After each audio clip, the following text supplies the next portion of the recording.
Okay, first off, hob one.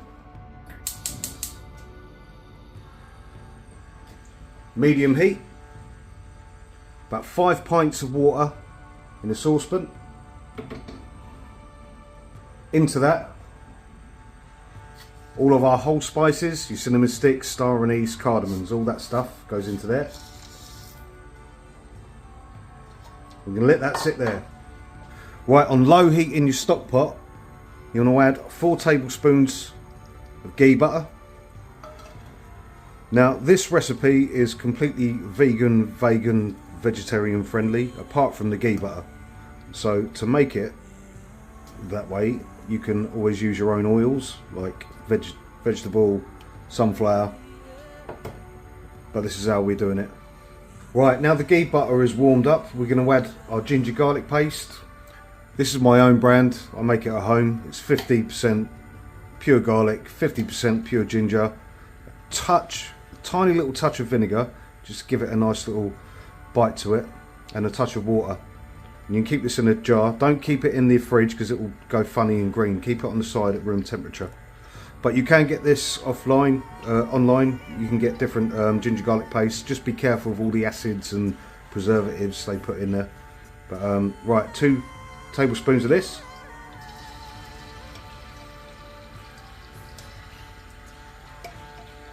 And what we'll do, we'll cook this for about 2 minutes, get all the moisture out of it. Next, after about 2 minutes, add a tablespoon of your tandoori paste, a tablespoon of your tikka paste. I use the Patak's version. Like I said before in videos, there's loads of different versions out there. This one's just easier to get. But all the Indian restaurants use these, if you didn't know. They all use them. They're like little mini flavour bombs. They just add another little level to the flavour. We're putting this in now because it's got a little bit of moisture to it. So always sort of think to yourself, anything wet, anything with any sort of like acids and preservatives, get it in there before you put your dry spices in. That will then, what you're doing is cooking it all out before you put your natural spices in. Otherwise, if you keep any moisture in here and you put your spices into it, it's gonna ruin the flavour of the spices. So we cook this out now for about another 2 minutes. Okay, next, your dry spices. Now, be careful here, you don't want it to burn, so what you want to do is make sure it hits the hot oil.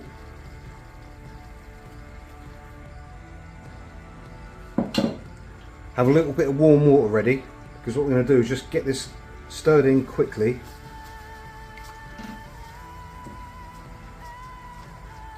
You see it all start to thicken up. The smell is amazing. But just to help that cook along a little bit, just add a little bit warm water.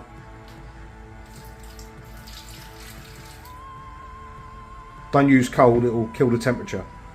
Use warm or hot. Give it a nice stir in. Nice loose paste.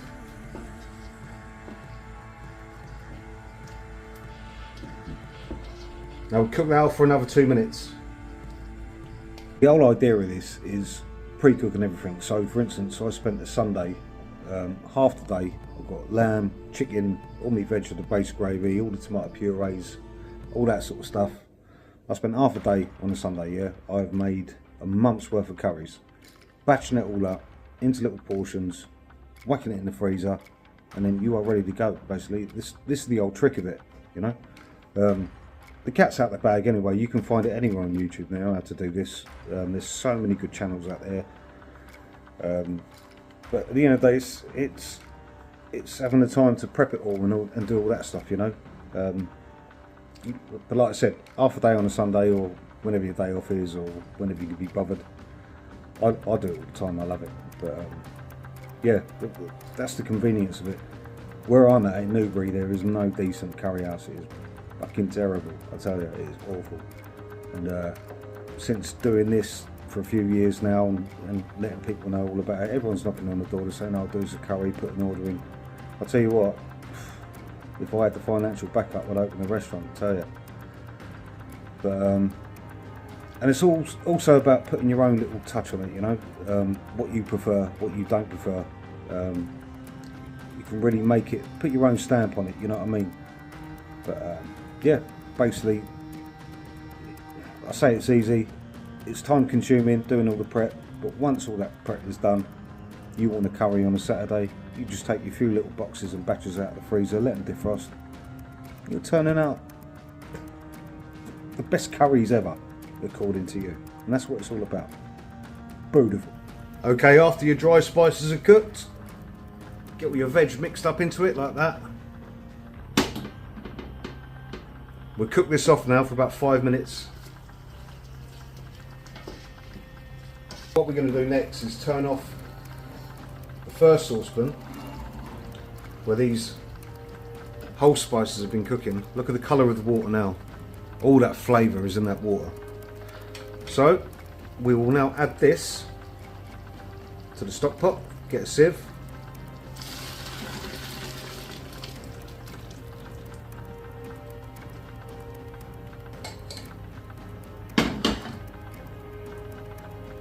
Stir that in. Once this is all finished and cooked, what we're looking for is like a very sort of like soupy consistency, not too thick, not like water, almost like a milk. So if it needs more water at the end, we'll just add a touch more.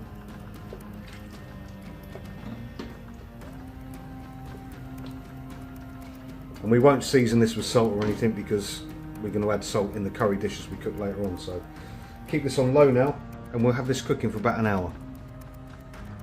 So the reason we put all those whole spices into the water and boil it up first is because you see a lot of tutorials that just add plain water. There's nothing wrong with that. You know, they're great tutorials. I've done it before. If you want to if you run out of spices and you just need water just to make a base gravy, you're in a rush or whatever, that's fine. But this is showing you how to make everything you put into it. It's like a flavour bomb. Levels of flavour. You've got to think of anything you can think of that you're going to add to it, and you can add something to that as well. That's just going to be another level of flavour. Like the tomato paste we do for the curries. I'll link a card. So you can put tomato puree, mix it with water, add that to your curry. But instead of just doing that, we pre-cook the tomato puree first with ginger garlic, a few spices. It just gives it another little mini flavour. I don't script anything, and sometimes when I'm talking I just get lost for words and forget what I said. You get what I'm saying, basically just anything you put into your curries, we're adding flavour to it, and that's just, at the end dish is going to be black your mind, basically. That's what we're looking for, isn't it? The ultimate curry.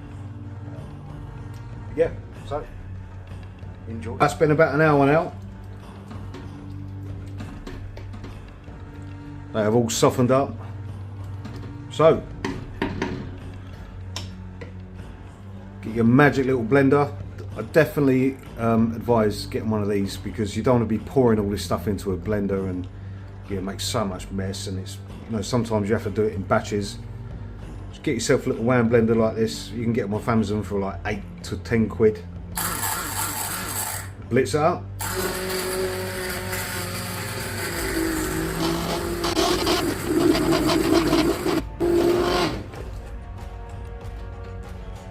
Beautiful. Right, it's all blitzed up, so what you want to do is get your chef ladle. These are 150ml standard. Check the consistency.